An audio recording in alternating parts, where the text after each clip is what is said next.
नमस्कार सभी साथियों को स्वागत करता हूं सभी का इस यूट्यूब चैनल पर जिसका नाम है स्टडी विद पीएल लोधा। साथियों, रीट एग्ज़ाम 2022 के लिए साइकोलॉजी के 100 टेस्टों की सीरीज चला रखी है, जिसमें आज का बहुत ही शानदार मॉडल पेपर आपको प्रोवाइड किया जा रहा है। तो 4 दिन आपके पास शेष बच रहे हैं रीट एग्ज़ाम के लिए। अंतिम समय में ये वस्तुनिष्ठ प्रश्न निश्चित रूप से एग्ज़ाम में आपकी बहुत ज़्यादा मदद करने वाले हैं। तो रीट एग्ज़ाम 2022 के लिए लेवल 1 हो या लेवल 2 हो, दोनों के लिए बेहद उपयोगी पेपर है ये। पूरे ही 30 प्रश्नों को करके जाना। तो चलिए शुरू करते हैं आज के इस वीडियो को। पहला प्रश्न देखेंगे साथियों। ये आपके इनमें से कौन सा अभिसारी चिंतन से संबंधित है? मौलिक चिंतन, रचनात्मक प्रदर्शन, समस्या समाधान और वैकल्पिक समाधान। तो मित्रों, एक होता है अभिसारी चिंतन और एक होता है अपसारी चिंतन। तो जो अपसारी चिंतन होता है उसका संबंध सृजनात्मकता से होता है और इस सृजनात्मकता के अंतर्गत मौलिक चिंतन आ जाता है। मौलिक मतलब नवीन, रचनात्मक प्रदर्शन सृजनात्मकता में ही आता है।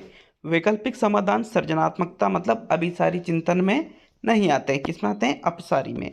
तो चौथा विकल्प, दूसरा विकल्प, पहला विकल्प, ये तीनों तो अपसारी चिंतन के उदाहरण हैं।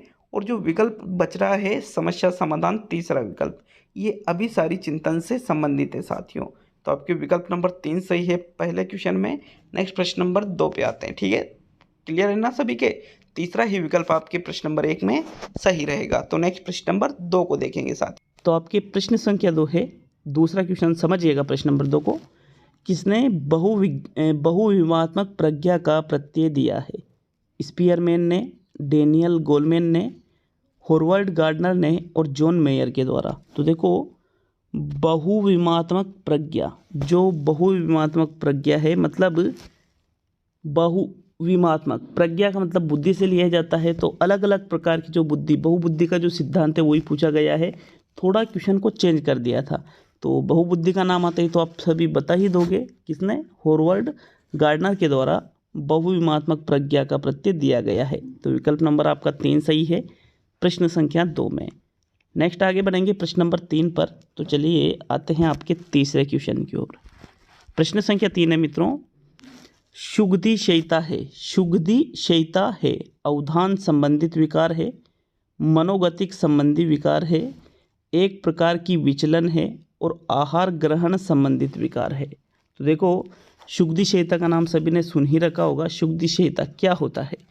शुगधिशयिता का मतलब होता है यह एक प्रकार का आहार मतलब क्या होता है? भोजन साथियों। ठीक है, भोजन ग्रहण संबंधित एक ये विकार है शुगधिशयिता। एनोरेक्सिया नर्वोसा है, बुलिमिया नर्वोसा है, नाम सुना होगा ना आपने। तो साथियों, ये दोनों ही भोजन संबंधित विकार है। ठीक है, विकल्प नंबर आपका 4 सही है प्रश्न संख्या 3 में। नेक्स्ट आगे बढ़ते हैं प्रश्न नंबर 4 पर। तो आपके चौथा क्वेश्चन है, आर्थोपेडिक रूप से विकलांग बच्चों में निम्न में से कौन सी सबसे अधिक संभावना है? डिस्ग्राफिया, डिस्कैल्कुलिया, डिसलेक्सिया और डिस्थीमिया। तो प्रश्न संख्या 4 में राइट आंसर बताइए कि भाई कौन सा विकल्प आपका इसमें सही रहेगा। जो आर्थोपेडिक रूप से विकलांग बच्चे होते हैं उनमें सबसे अधिक संभावना कौन सी रहेगी? तो साथियों, जो प्रश्न संख्या जो 4 है, इसका जो सही आंसर रहेगा वो है आपके डिस्ग्राफिया। जो बालक आर्थोपेडिक रूप से विकलांग होता है, ठीक है, उसमें सबसे ज़्यादा ये समस्या रहेगी डिस्ग्राफिया की। डिस्ग्राफिया की समस्या मुख्य रूप से लेखन से संबंधित होती है साथियों। डिस्कैल्कुलिया की समस्या गणित से संबंधित होती है। डिसलेक्सिया की समस्या पठन संबंधित होती है। ठीक है, इस प्रकार से याद रखिएगा अच्छी तरह से इन सभी को। तो यहाँ पर आपका जो प्रथम विकल्प है प्रश्न नंबर 4 में, यही आपका सही आंसर है। नेक्स्ट आते हैं प्रश्न नंबर 5 पर। पाँचवा क्वेश्चन, प्रश्न नंबर 5 है, शिक्षा में अवरोधन का अर्थ है। ठीक है, बालक का विद्यालय में न जाना, बालक का किसी दूसरे विद्यालय में प्रवेश लेना, किसी बालक का 1 वर्ष से अधिक समय तक एक ही कक्षा में रहना और बालक द्वारा विद्यालय छोड़ देना। तो देखो, एक होता है अवरोधन की समस्या और एक और होती है अपव्यय की समस्या। दोनों आपको अच्छे से याद होना चाहिए, लास्ट टाइम चल रहा है आपके। तो यहाँ पर देखिए, अवरोधन की जो समस्या होती है उसका मतलब है किसी बालक का 1 वर्ष से अधिक समय तक एक ही कक्षा में रहना, मतलब फेल जिसको कहा जाता है, फेल कर दिया जाता है तो वो होती है अवरोधन की समस्या। अगर अपव्यय की समस्या रही है तो अपव्यय में क्या होता है साथियों, बालक द्वारा बीच में ही विद्यालय छोड़ दिया जाता है, तो अपव्यय की समस्या कहलाती है। लेकिन यहाँ अवरोधन पूछा है तो फिर तीसरा विकल्प ही आपके सही रहेगा प्रश्न 5 में। नेक्स्ट आगे बढ़ेंगे प्रश्न नंबर 6 पर। 6वां क्वेश्चन है, किसने कहा कि सृजनात्मकता मनुष्य के मस्तिष्क की वह शक्ति है जिससे वह संबंधों के रूपांतरण द्वारा नई सामग्री का सृजन करता है, जिससे नए सहसंबंध स्थापित होते हैं। स्पीयरमैन का ये कथन है, बार्लेट का ये कथन है, थॉर्नडाइक का ये कथन है और स्किनर का ये कथन है। तो बताइए प्रश्न नंबर 6 में उपरोक्त कथन किसके द्वारा कहा गया है।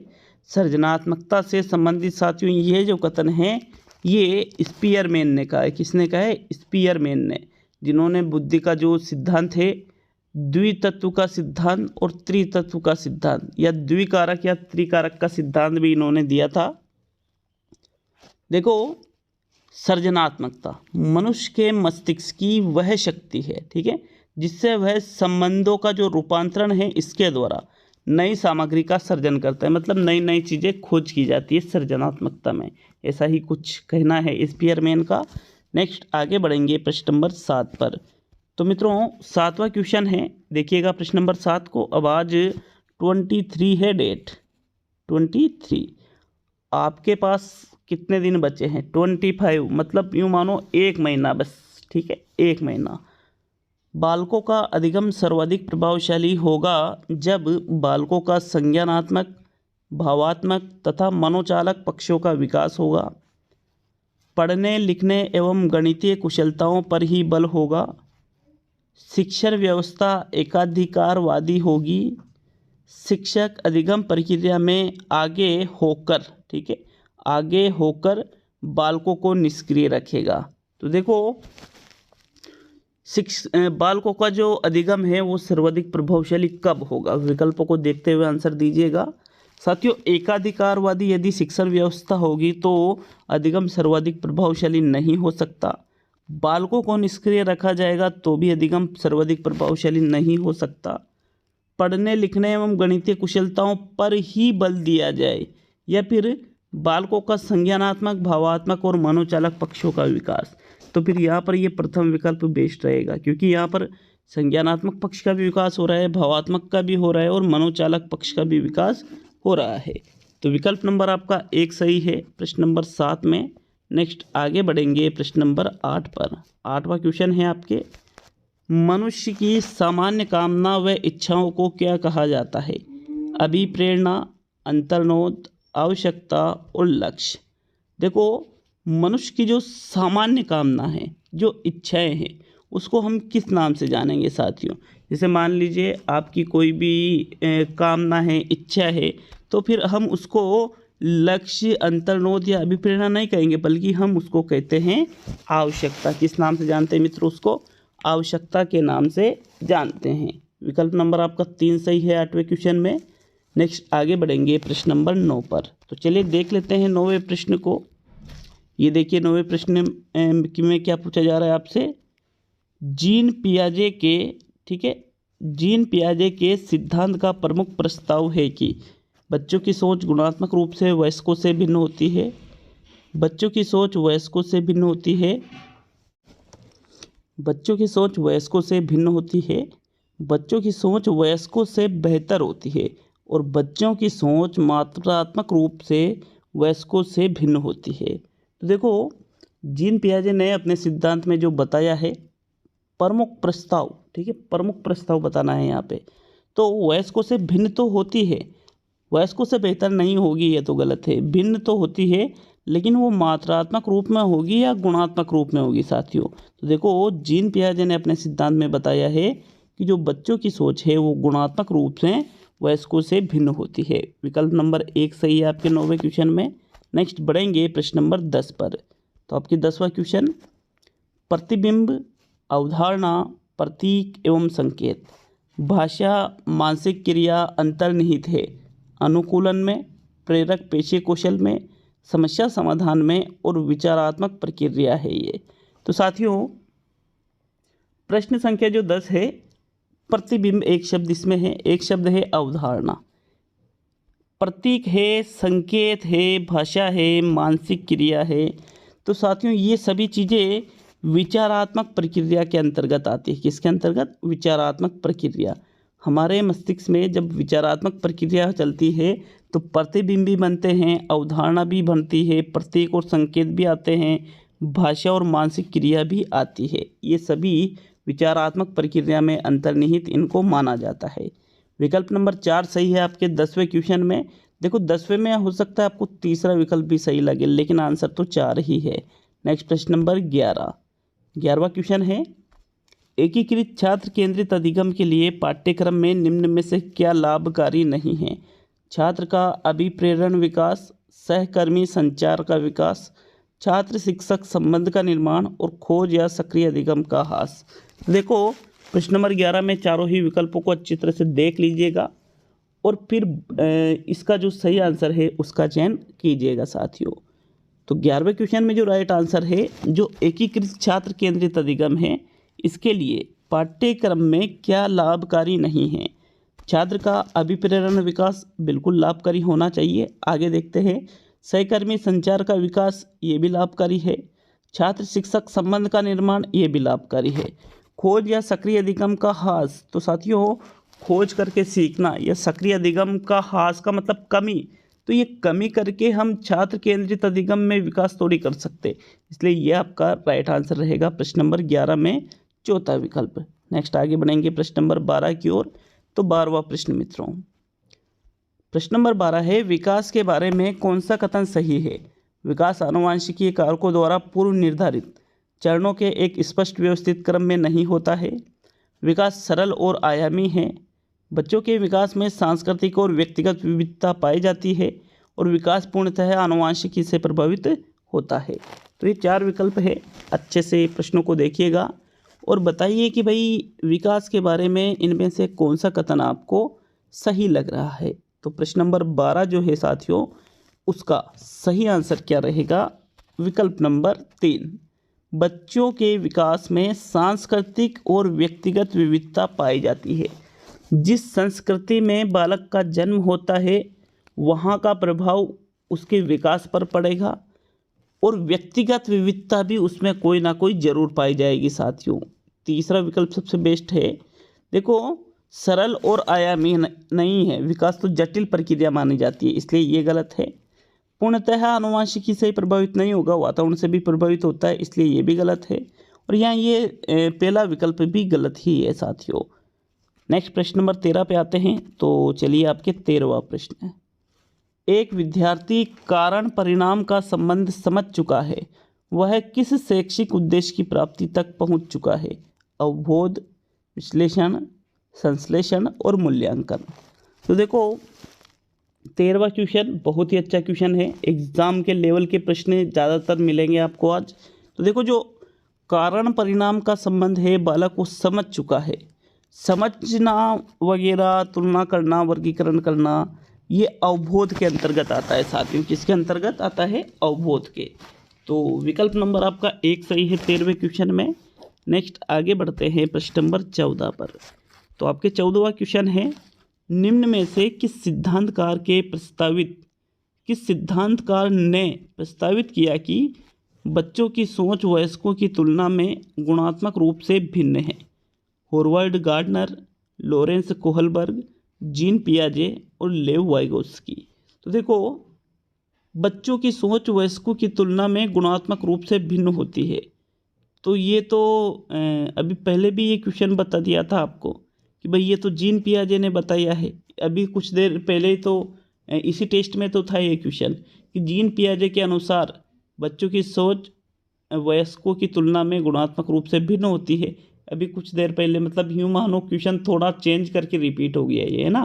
तो इसके लिए मैं क्षमा चाहता हूँ, बट थोड़ा चेंज करके हुआ, जो का त्यों नहीं। तो यहाँ थर्ड विकल्प ही सही रहेगा आपके प्रश्न नंबर 14 में। नेक्स्ट प्रश्न नंबर 15 पे आते हैं।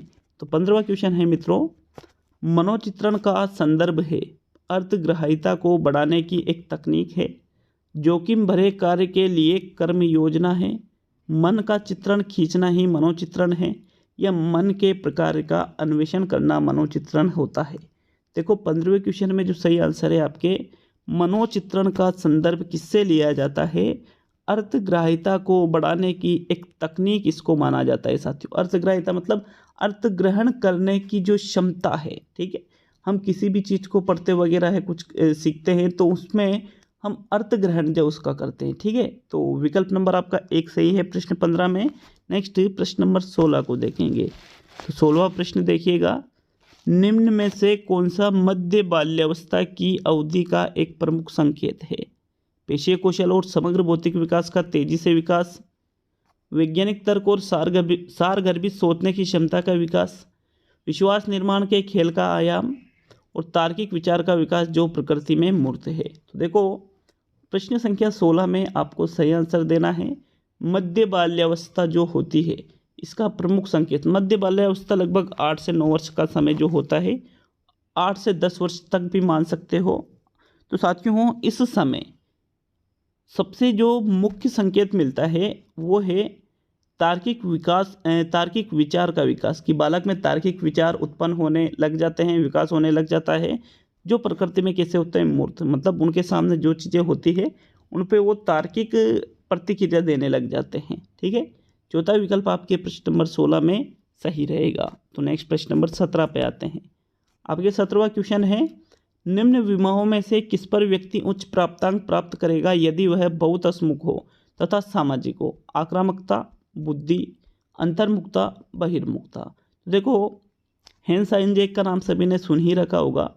व्यक्ति उच्च प्राप्तांक प्राप्त करेगा यदि वह बहुत हंसमुख है और सामाजिक है। तो हंसमुखता और सामाजिकता ये बहिर्मुखता की विशेषता होती है साथियों।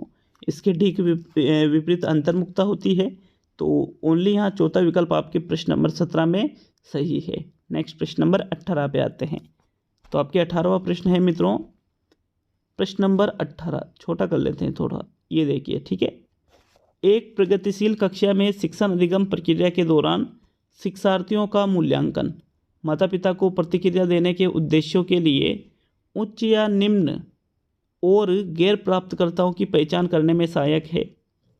अधिक महत्वपूर्ण है क्योंकि यह बच्चों की समझ में अंतर्दृष्टि प्रदान करता है और शिक्षक को उसके शिक्षण पर प्रतिबिंबित करने में मदद करता है। बच्चों के शिक्षण में बिल्कुल भी मददगार नहीं है और बच्चों की सीखने की प्रक्रिया में बाधा उत्पन्न करता है। तो प्रश्न नंबर 18 में थोड़ा सोच समझ के आंसर दीजिएगा। कोई भी प्रगतिशील कक्षा है उसमें शिक्षण अधिगम प्रक्रिया के दौरान जो शिक्षार्थियों का मूल्यांकन किया जाता है, थोड़ा टाइम दे देता हूँ साथियों इस क्वेश्चन के लिए। राइट आंसर जो आपके 18वें क्वेश्चन में रहेगा वो है विकल्प नंबर 2। अधिक महत्वपूर्ण है क्योंकि यह बच्चों की समझ में अंतर्दृष्टि प्रदान करता है, शिक्षक को उसके शिक्षण पर प्रतिबिंबित करने में भी मदद करता है। सेकंड विकल्प ही बेस्ट विकल्प है आपके प्रश्न नंबर 18 में। नेक्स्ट आगे बढ़ेंगे प्रश्न नंबर 19 पर। तो चलिए देख लेते हैं आपके 19वें क्वेश्चन को। निम्न में से कौन सा बुद्धिमान बच्चे का लक्षण नहीं है? वह जो समाज में स्वयं को समायोजित कर सकता है, वह जो नए परिवेश में स्वयं को समायोजित कर सकता है, वह जो लंबे निबंधों को बहुत जल्दी रटने की क्षमता रखता है, और वह जो प्रवाहपूर्ण एवं उचित तरीके से संप्रेषण करने की क्षमता रखता है। तो देखो प्रश्न नंबर 19 में एक प्रतिभाशाली या बुद्धिमान बच्चे का लक्षण कौन सा नहीं रहेगा साथियों? दीजिए 19वें क्वेश्चन में अपना आंसर कि भाई इसमें ये विकल्प सही है। तो राइट आंसर है आपके विकल्प नंबर 3, वह जो लंबे निबंधों को बहुत जल्दी रटने की क्षमता रखता है। ये कोई बुद्धिमान बच्चे का लक्षण नहीं है।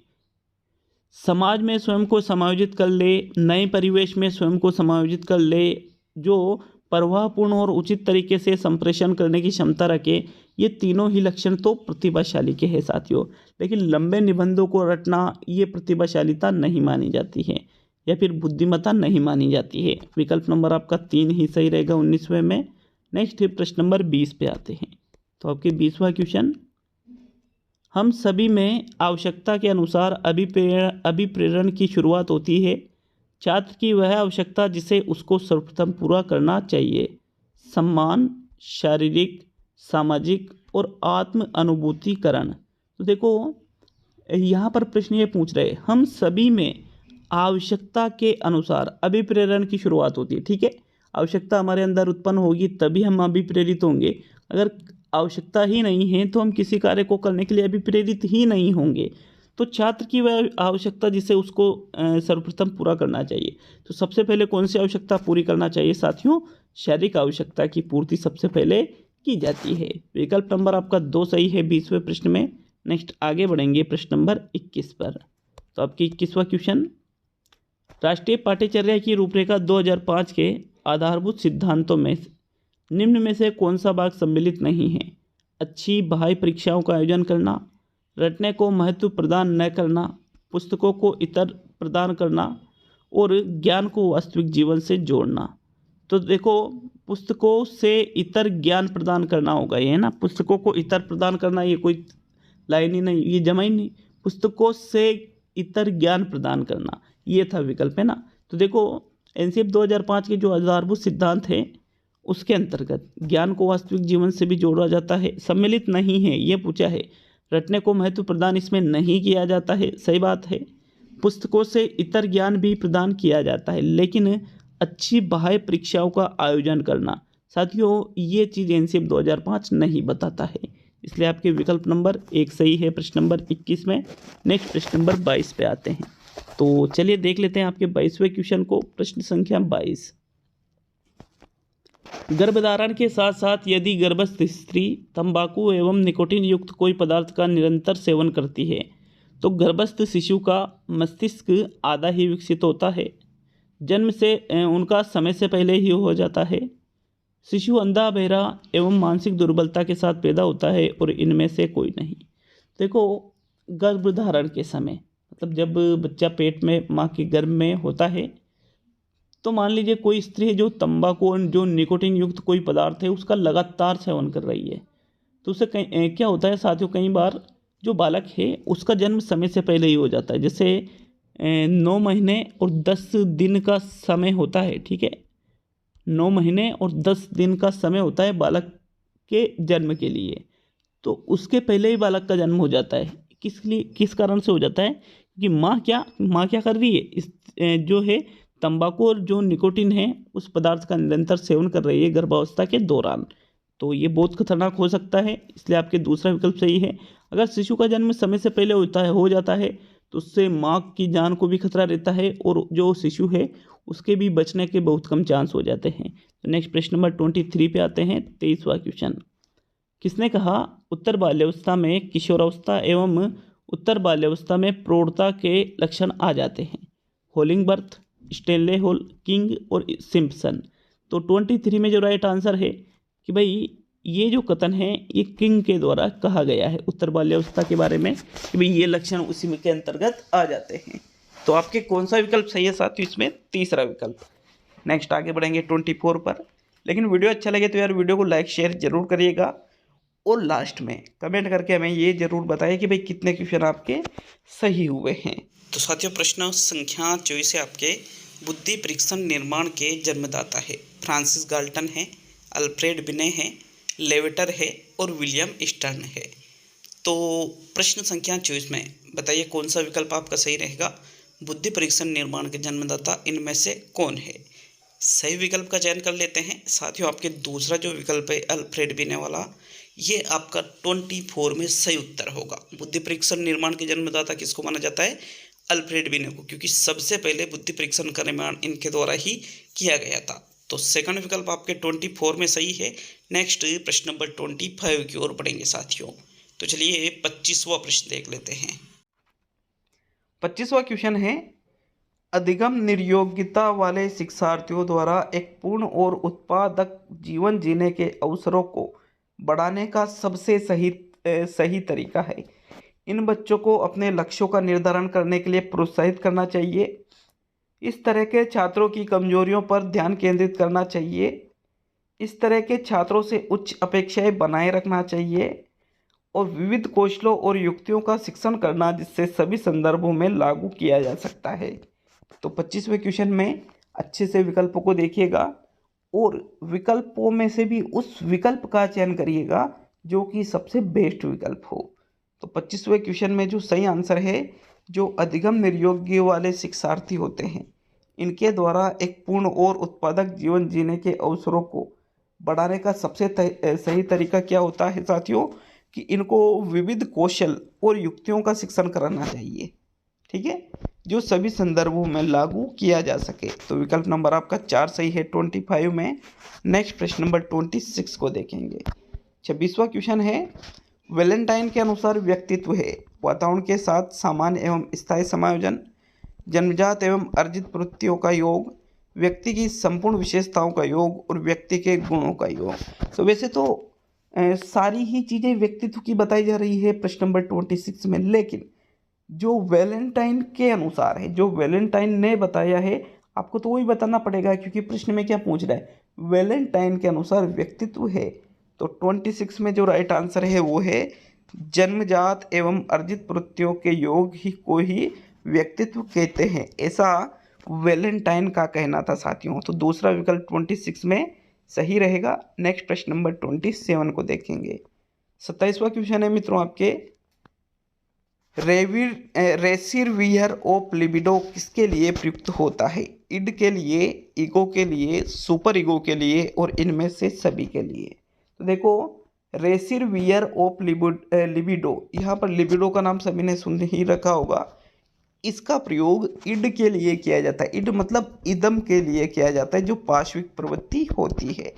तो विकल्प नंबर आपका 1 सही है प्रश्न नंबर 27 में। चलिए नेक्स्ट प्रश्न नंबर 28 पे आते हैं।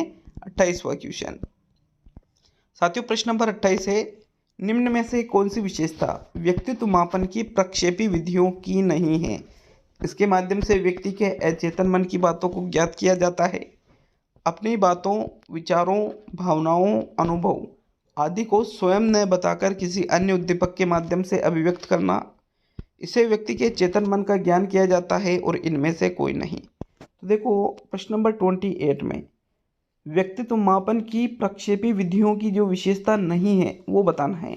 तो मित्रों, प्रक्षेपी विधियों से क्या अचेतन मन की बातों को भी ज्ञात करते हैं। जो व्यक्ति की बातें हैं, उसके विचार है, उसकी भावनाएं हैं, उसके अनुभव हैं इत्यादि को खुद नहीं बताता है, बल्कि अन्य उद्दीपक के माध्यम से वो अभिव्यक्त करता है। ये भी सही है, लेकिन इसमें तीसरा विकल्प कह रहा है कि व्यक्ति के चेतन मन का ज्ञान किया जाता है। तो चेतन मन का नहीं, बल्कि अचेतन मन का ज्ञान किया जाता है। तो इसलिए आपके विकल्प नंबर 3 सही है 28 में। नेक्स्ट प्रश्न नंबर 29 पे आते हैं। तो आपके 29वां क्वेश्चन है साथियों, बुद्धि अखंड इकाई है, एक समय में एक ही काम करती है। यह कथन किस सिद्धांत को द्योतक करता है? विकासात्मक सिद्धांत, बहुकारक सिद्धांत, प्रतिदर्श सिद्धांत और एक कारक सिद्धांत। तो देखो, बिने का नाम सभी ने सुन ही रखा होगा। बिने ने बुद्धि का एक सिद्धांत दिया था, बुद्धि का एक कारक सिद्धांत, जिसको निरंकुशवादी सिद्धांत के नाम से भी जाना जाता है। कि भाई बुद्धि में एक तत्व पाया जाता है जिसकी ही पूर्ण सत्ता होती है और उस पर किसी भी का भी अंकुश नहीं होता है।